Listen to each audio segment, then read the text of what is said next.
Welcome my dear students 89 video के साथ में कक्षा 12 विषय जीव विज्ञान।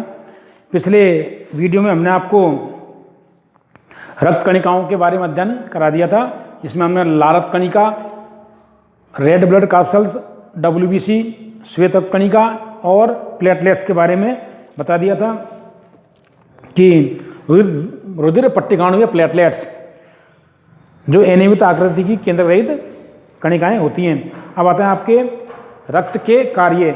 इसमें जो आपका अगला टॉपिक है वह रहता है रक्त के कार्य, कि रक्त क्या कार्य करता है। रक्त के कार्य, ध्यान देना। रक्त का मुख्य कार्य तो वैसे तो O2 और CO2 का परिवहन करना होता है, फिर भी आप इसमें देख लें कि रक्त O2 और CO2 के परिवहन में सहायक होता है। मुख्य कार्य रक्त O2 और CO2 के परिवहन में मुख्य रूप से सहायक होता है। तो ध्यान देना O2 और CO2। तो देखो बेटा कि रक्त में उपस्थित हीमोग्लोबिन, रक्त में जो हीमोग्लोबिन होता है आरबीसीओ में, वह फेफड़ों में ऑक्सीजन से क्रिया करके, फेफड़ों में क्या आती है, ऑक्सीजन गैस आती है, उससे क्रिया करके ऑक्सी हीमोग्लोबिन बनाता है, अस्थायी यौगिक ऑक्सी हीमोग्लोबिन बनाता है। और जो विभिन्न शारीरिक ऊतकों में पहुंच करके कोशिका की जैविक क्रियाओं के लिए ऑक्सीजन प्रदान करता है। अर्थात रक्त वास्तव में ऑक्सीजन को ऑक्सी हीमोग्लोबिन या रक्त में उपस्थित हीमोग्लोबिन ऑक्सीजन को ऑक्सी हीमोग्लोबिन में बदल करके विभिन्न ऊतकों के माध्यम से कोशिकाओं तक पहुंचाता है। किसको? ऑक्सीजन को। इसी प्रकार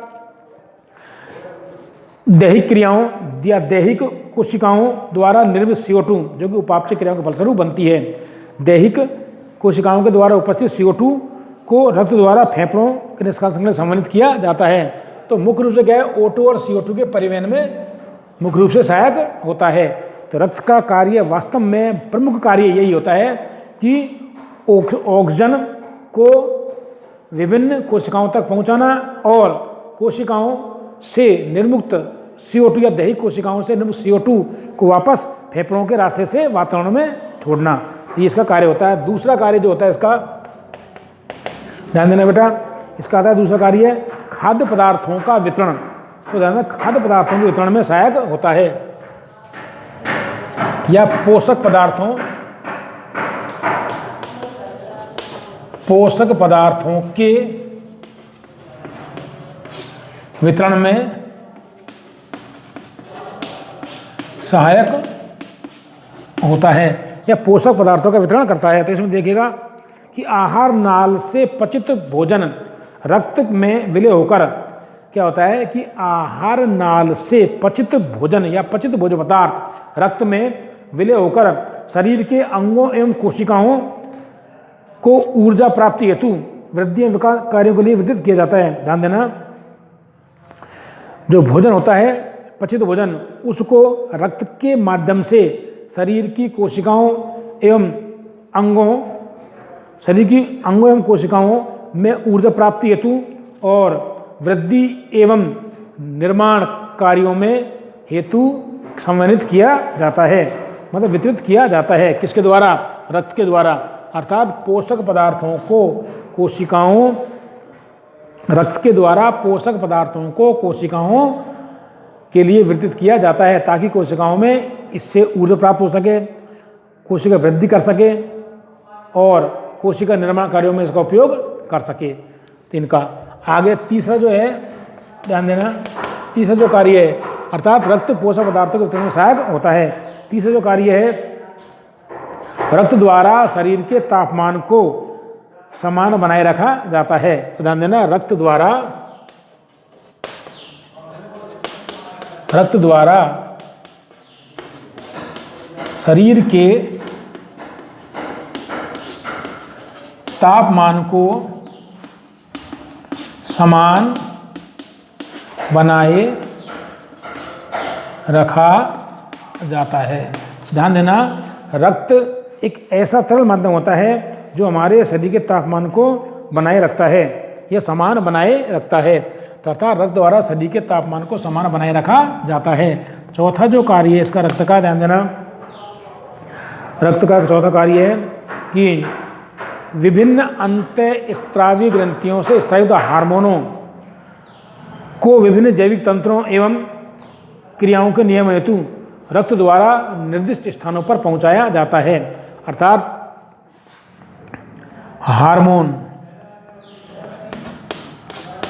हार्मोन्स को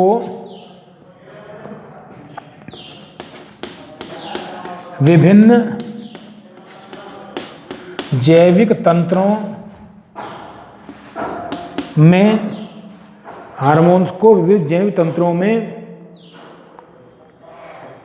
विभिन्न जैविक तंत्रों एवं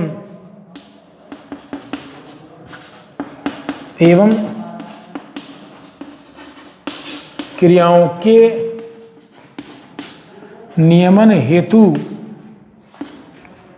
विभिन्न जैविक तंत्रों एवं क्रियाओं के नियमन हेतु क्या किया जाता है, वितरित किया हेतु रक्त द्वारा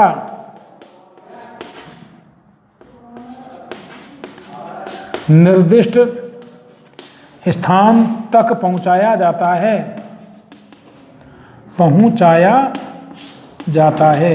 तो कहने का मतलब यह है, अंतःस्रावी ग्रंथियों से स्रावित हार्मोन्स को, ध्यान देना, रक्त के माध्यम से जैविक क्रियाओं एवं जैविक तंत्रों हेतु निर्दिष्ट अंगों या स्थानों तक पहुंचाया जाता है।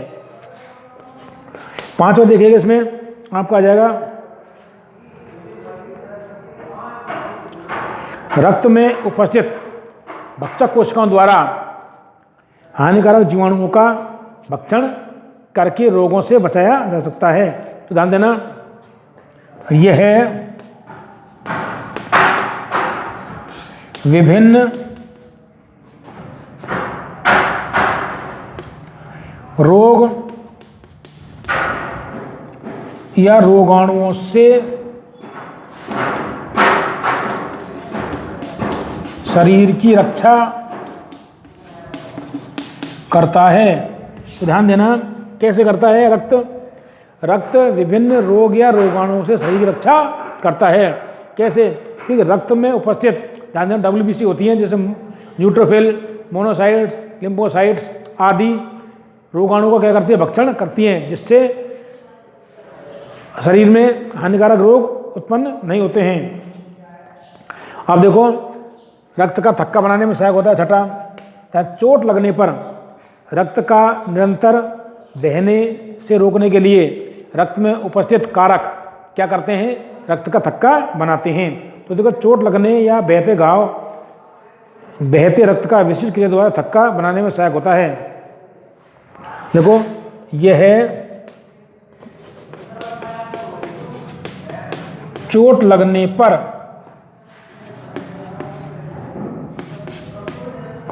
बहने वाले रक्त को थक्का बनाकर बहने से रोकता है। अर्थात रक्त का थक्का बनाने में सहायक होता है, रक्त का थक्का बनाने में सहायक होता है, अर्थात रक्त बहने से रोकता है।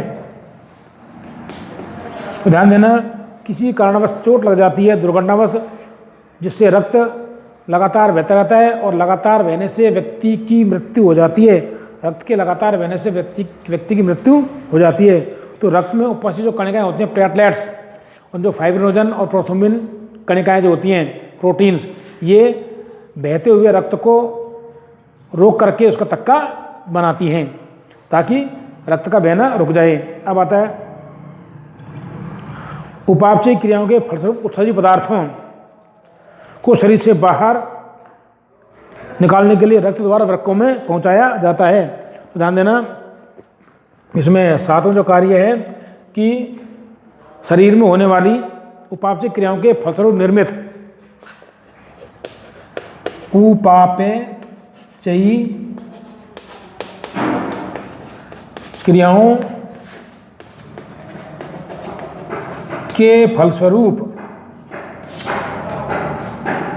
निर्मित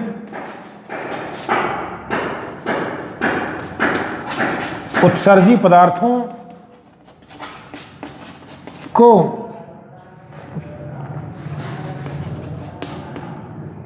रक्त द्वारा शरीर से बाहर निकालने के लिए शरीर से बाहर निकालने के लिए वृक्कों में पहुंचाया जाता है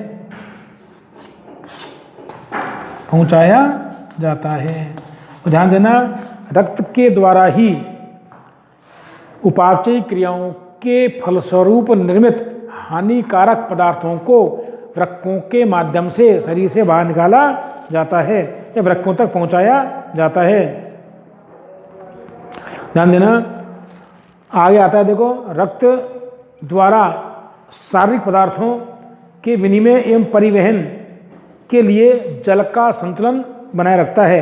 तो ध्यान देना, रक्त द्वारा जल संतुलन का कार्य भी किया जाता है। और देखो, रक्त द्वारा विभिन्न रोगों का निदान किया जाता है। तो ये इनके कार्य हैं, रक्त के जो आ जाते हैं, पूछ ले जाते हैं। तो इसमें एक बार देख लें कि रक्त O2 और CO2 के परिवहन मुख्य भूमिका निभाता है। ये तो इसका मुख्य कार्य है कि रक्त में उपस्थित हीमोग्लोबिन जो होता है वो O2 को ऑक्सी हीमोग्लोबिन में रूपांतरित करके कहाँ पहुँचाता है, शरीर के विभिन्न अंगों में और अंगों से कोशिकाओं में, और वहाँ से कोशिकाओं से निर्मित CO2 को कार्बोक्सी हीमोग्लोबिन रूप में शरीर से बाहर निकालने का कार्य करता है। तो परिवहन करता है किसका, O2 और CO2 के परिवहन में मुख्य रूप से सहायक होता है। दूसरा है पोषक पदार्थों के वितरण में सहायक होता है। तीसरा, रक्त द्वारा शरीर के तापमान को बनाए रखा जाता है। हार्मोन को विभिन्न जैविक तंत्रों एवं क्रियाओं के नियमन हेतु रक्त द्वारा निर्दिष्ट स्थान तक पहुँचाया जाता है। अतः अंतःस्रावी ग्रंथियों द्वारा स्रावित हार्मोन को निर्दिष्ट स्थानों तक रक्त के माध्यम से ही पहुँचाया जाता है। यह विभिन्न रोगाणुओं से शरीर की रक्षा करता है, अर्थात रोगों के निदान में सहायक होता है। यह जल संतुलन का कार्य भी करता है। चोट लगने पर रक्त को बहने से रोकने के लिए थक्का बनाने का कार्य करता है। तो बहुत सारे कार्य होते हैं इसके। तो इस प्रकार ये कार्य किया जाता है। इसके बाद में जो अगला टॉपिक है आपके वो आता है रक्त समूह। रक्त समूह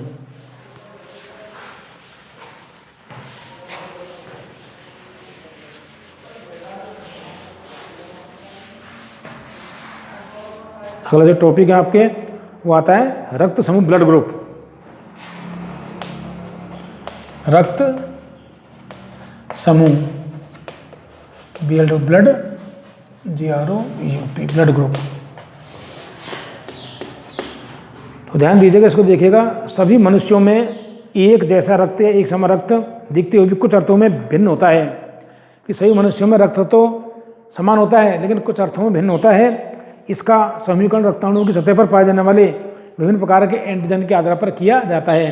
तो ध्यान देना, रक्त में रक्ताणु जो होते हैं RBC पर एंटीजन पाए जाते हैं जिनके द्वारा इनका वर्गीकरण किया जाता है।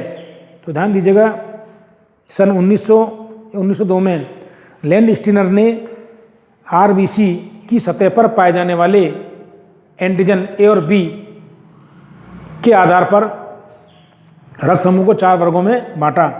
तो ध्यान देना, तो इसमें देखिएगा सबसे पहले एंटीजन क्या होते हैं। तो एंटीजन के आधार पर ही रक्त समूहों को 4 वर्गों में बांटा।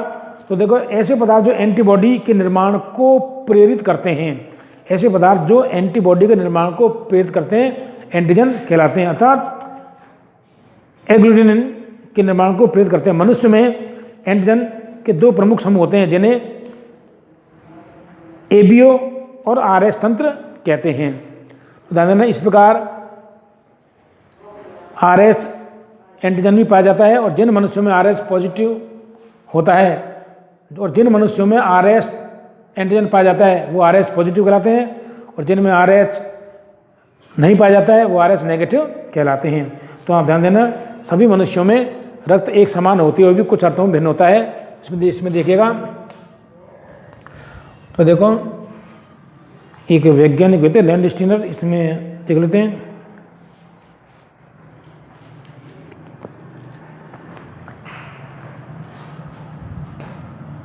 सन 1900 में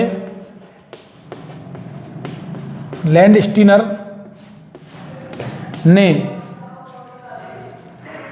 एंटीजन के आधार पर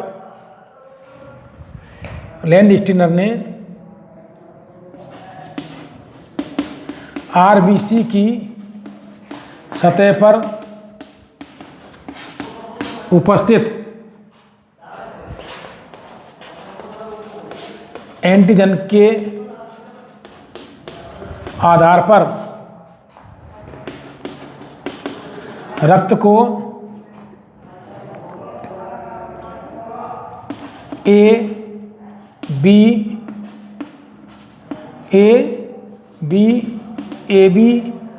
और ओ में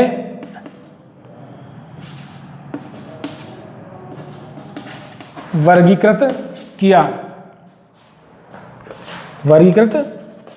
ध्यान देना, किसमें वर्गीकृत किया? ए बी ओ में। इसे एबीओ तंत्र भी कहते हैं, इसके बारे में पढ़ेंगे हम। इसी प्रकार सन 1940 में लैंडस्टीनर एवं वीनर ने, दो वैज्ञानिक थे लैंडस्टीनर और वीनर, देख लेते हैं इसको एक बार।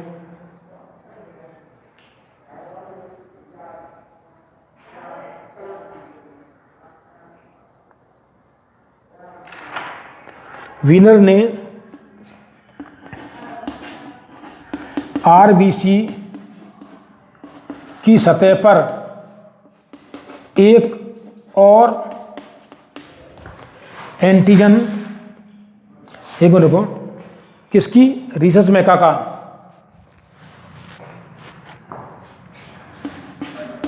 ने रिसस बंदर की आरबीसी की सतह पर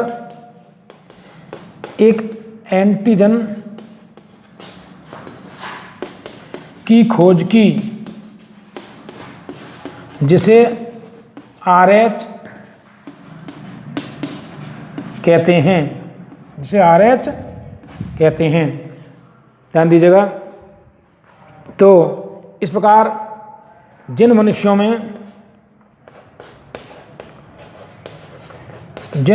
में RH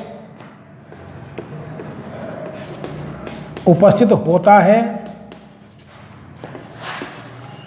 उन्हें RH पॉजिटिव, और जिनमें उपस्थित नहीं होता है उन्हें RH नेगेटिव कहते हैं। ध्यान देना, भारत में 93% RH पॉजिटिव पाए जाते हैं। तो इस प्रकार मानव में दो प्रकार के तंत्र हो जाते हैं। तो ध्यान देना, मनुष्य में एंटीजन के दो समूह होते हैं जिन्हें ABO और RH तंत्र कहते हैं। तो ध्यान देना, एक बार देखें, रक्त समूह सन 1900 में लैंडस्टीनर ने आरबीसी की सतह पर उपस्थित एंटीजन के आधार पर मतलब दो एंटीजन पाए जाते हैं, ए और बी। आरबीसी की सतह पर एंटीजन ए और बी पाए जाते हैं। यदि जिनमें ऐसी आरबीसी की सतह पर ए पाया जाता है उन्हें रक्त समूह ए, बी पाया जाता है बी, और जिनमें दोनों पाए जाते हैं उन्हें ए बी, और जिनमें एंटीजन नहीं पाया जाता है उन्हें 0 या O ग्रुप कहते हैं। इसके बारे में हम देखते हैं। तो ध्यान देना।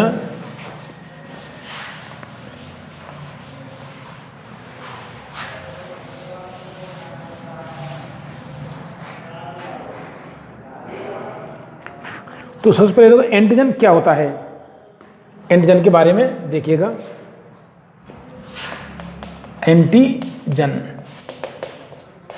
तो इसमें एंटीजन क्या होते हैं? ऐसे पदार्थ जो एंटीबॉडी के निर्माण को प्रेरित करते हैं। तो ऐसे पदार्थ जो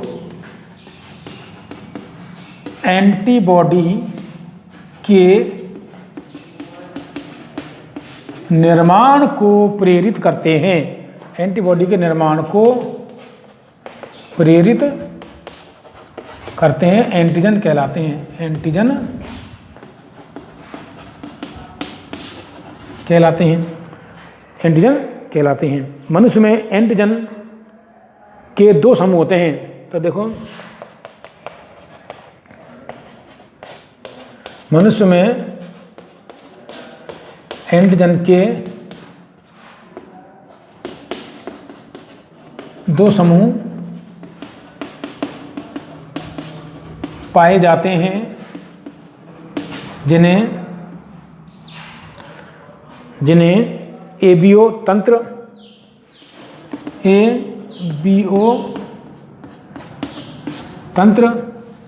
और आरएस तंत्र कहते हैं। एबीओ तंत्र और आरएस तंत्र कहते हैं। तो आगे देखें आप इसमें कि पहला समूह पढ़ेंगे हम एबीओ समूह।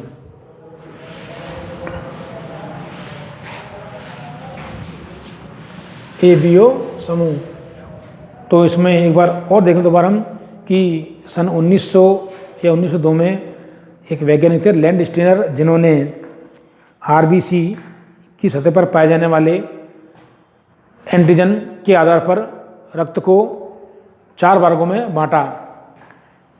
यदि आरबीसी की सतह पर रक्त समूह ए पाया जाता है तो ए, बी पाया जाएगा बी, और यदि दोनों पाए जाते हैं एंटीजन तो ए बी, और जिनमें एक भी एंटीजन नहीं पाया जाता है उसे ओ कहा गया या जीरो कहा गया, और इसे ही एबीओ तंत्र समूह कहते हैं। तो इसमें देख ले एक बार एबीओ तंत्र समूह। पहला ध्यान देना इसको, एबीओ समूह या एबीओ तंत्र भी कह सकते हैं इसको। दो समूह पाए जाते हैं। इसमें देखेगा आप इस तंत्र में या एबीओ तंत्र समूह, यो लिखो आप एबीओ सिस्टम। देखो इस समूह में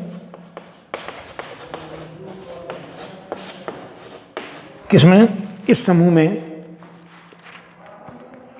दो प्रकार की एंटीजन पाई जाती है जो रक्ताणु की सतह पर स्थित होती है। देखो इस समूह में दो प्रकार की एंटीजन पाई जाती है जो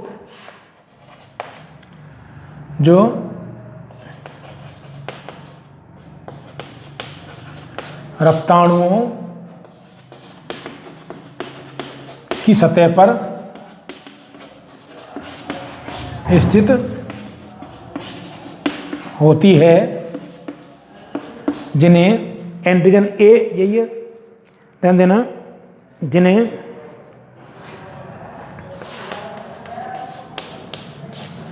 एंटीजन ए और एंटीजन बी कहते हैं, जिन्हें एंटीजन ए और एंटीजन बी कहते हैं।